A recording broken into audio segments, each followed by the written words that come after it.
Ecaleni kwam ndinayo Irene Memane uza kuncokola ngophuhliso lenza apha ekuhlaleni. Irene manikwamkele kwimbali. Ndiyabulela kakhulu. Yintoni umsebenzi wakho? Umsebenzi wami ndinguprincipal eMasiza Care Educare. Apho sijonga abantwana kwi-ages from 0 up until 6 years. Xa ndisithi ke from 0 to 6 years sibahlukahlukene abantwana. Sinabantwana whereby ukuba sithi zi-homes apho kune-child minders, abantwana bagcinwa ku-0 kuyoma ku-3 years. Then kube nabantwana bagcinwa from 3 years to 4 years ababodwa whereby ke ngoku sinotishara apho. Sithi ke yona ke ngu-pre-grade R.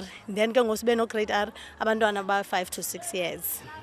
Uncedo elinalo eluntwini ibancede ntweni abantu ukubazisa kwa ngethuba abantwana kumaziko afana neli lakho?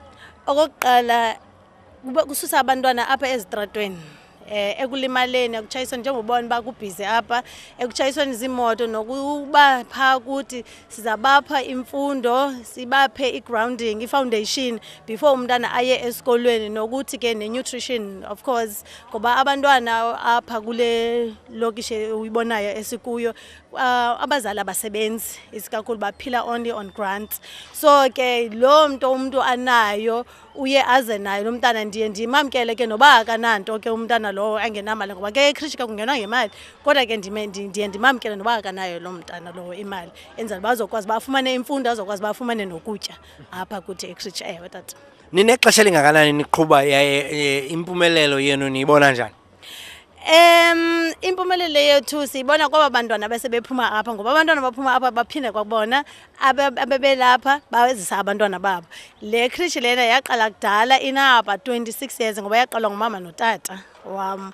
Mna ndithatha ngo-2008 so abazali bamaqala ngo-1986 le krishi lena so ke ngoku mna ndaqala ke ngo-2008 so impumelelo yethu ndingatsho ndithi inkulu even though ke isakhiwo sethu singekho mgangathweni because sisebenzisa indawo yomntu uyabona so asikayifumana indawo yethu whereby singakwazi basokhe thina eyethu ikrishi tata. Nkosi kakhulu. Ukanti ke lowo sincokola naye apho nqununu kuphuhliso lwabantwana apha ko eSite B usisi Irene.